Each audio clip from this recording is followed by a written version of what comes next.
के ही पूरा कब्जा करके पूरा अपना माफिया गिरफ्त चलाते हैं। इनके खिलाफ जूही थाने में लगभग 14 मुकदमे हैं। इसके साले का फ़ोन आता है मेरे पास, मंगल सोनकर का फ़ोन आता है, कहता है कि तुम मेरे जीजा के खिलाफ लिखना पढ़ना बंद कर दो, नहीं तो तुमको जान से मार देंगे। टार्जन गैंग पर एक और नया केस दर्ज। जूही थाने में पत्रकार को जान से मारने की धमकी देने के मामले में एफआईआर दर्ज। लोकतंत्र के चौथे स्तंभ को लगातार डराने धमकाने की कोशिशें बदस्तूर जारी। दरअसल पत्रकार सोनू गुप्ता को टार्जन गैंग के एक सदस्य ने खबर लिखने से रोकने के लिए धमकाते हुए जान से मारने की धमकी दी, तो उसका ऑडियो सोशल मीडिया पर वायरल हो गया। हालांकि पुलिस ने 15 दिन बाद एफआईआर दर्ज की है। थाना प्रभारी का कहना है आरोपियों की तलाश में पुलिस जुटी हुई है। बताते चले कि टार्जन गैंग पर रेल बाजार जूही चकेरी थाने में 1.5 दर्जन से अधिक मामले पहले से दर्ज है। सवाल उठता है कि अपराधियों के खिलाफ अभियान चलाने वाली कानपुर कमिश्नरेट पुलिस की निगाहों से ये गैंग कैसे बचा हुआ है। इतना बड़ा हिस्ट्री शीटर अब तक सलाखों के पीछे क्यों नहीं है।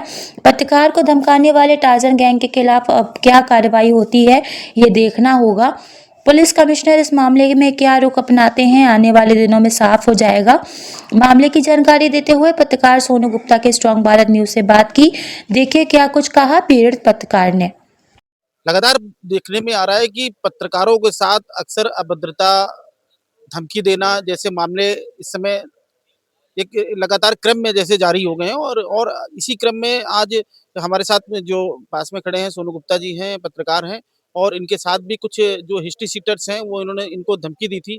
उस पूरे मामले में क्या हुआ इसको समझेंगे और ये पूरी जो धमकाने का जो सिलसिला है वो क्यों हुआ इसको भी समझेंगे थोड़ा। सोनू जी, सबसे पहले तो ये बताइए कि क्या लगता है कि पत्रकारों के साथ इस तरह की घटनाओं को आप किस तरह से देखते हैं? सर, आपको ये बताना चाहूँगा कि कुछ हिस्ट्री शीटर ऐसे दबंग टाइप के लोग हैं जिन पे पुलिस कार्रवाई करने से पीछे हटती है और जो अच्छे पत्रकार हैं, जो सच्चाई दिखाते हैं, उनको पुलिस दबाने का काम करती है।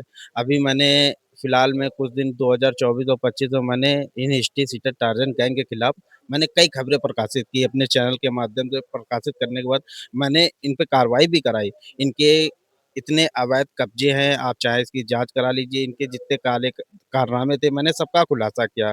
उसी पे बात पे मैं बुरा हूँ। उसके कारण ये लोग दबंग खानदान है, जैसे टार्जन सोनकर, राजेंद्र सोनकर, इन सभी लोगों का गैंग है।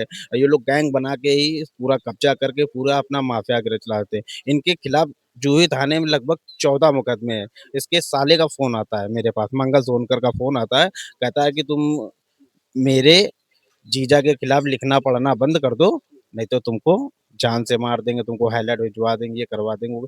मैं 5 तारीख को शिकायत करता हूँ संबंधित थाने में। शिकायत करने के बाद मेरी कार्रवाई नहीं होती, 15 दिन बीत जाते हैं, फिर उसके बाद 20 तारीख या 19 तारीख मेरी एफआईआर होती है। एफआईआर की जानकारी मुझे मिलती है, उसमें पुलिस 51-52 धारा लगा देती है। बताइए, आज किसी नेता या विधायक, किसी सांसद को अगर धमकी मिलती ना, तो पुलिस, यही कानपुर पुलिस उसको 24 घंटे के अंदर उसको गिरफ्तार करके जेल भेजती है। हम लोग आम जनता है, कोई पत्रकारों की या किसी आम इंसान की कोई वैल्यू नहीं है, क्योंकि कोई धम देखिए, ये एक साफ तौर से जो प्रकरण है वो काफ़ी गंभीर है, चूँकि पत्रकार जो सोनू गुप्ता हैं इन्होंने एक टार्ज़न गैंग है, यहाँ जो बाबुरवा थाना क्षेत्र और जो ही आस-पास के 4-5 थानों में कई मामले इनके खिलाफ दर्ज है। ये एक गैंग है और लगातार लोगों को साथ जो है मारपीट करके उनसे जबरन वसूली करने का काम करता है। अब तक इसके जो खिलाफ कई जो है मामले दर्ज हैं। सोनू जी, सबसे पहले तो ये बताइए कि ये जो टार्ज़न गैंग है, इसके खिलाफ कितने मामले दर्ज हैं? जूही थाने में 14 मुकदमे हैं, अब 15 हो गए हैं और अन्य 3 थाने में, एक रेल बाज़ार, एक बाबूपुरवा, एक कलेक्टरगंज, टोटल 18 मुकदमे हैं इस समय। तो मतलब देखिए ये 1.5 दर्जन मुकदमे का जो वांछित व्यक्ति है वो पत्रकार को खबर लिखने को लेकर के धमकाता है और धमकाने के बाद विडंबना ये है कि पुलिस किस तरह से असुरक्षा के भाव को प्रकट मतलब कर रही है कि पत्रकार 5 तारीख को तहरीर देता है, 15 से 20 दिन गुजर जाते हैं, एफआईआर तक नहीं लॉन्च होती है। ऐसे में ये एक बड़ा चिंता का विषय है कि पत्रकार आखिर समाज में किस तरह से स्वतंत्र होकर के काम करे, ये सबसे बड़ा सवाल है।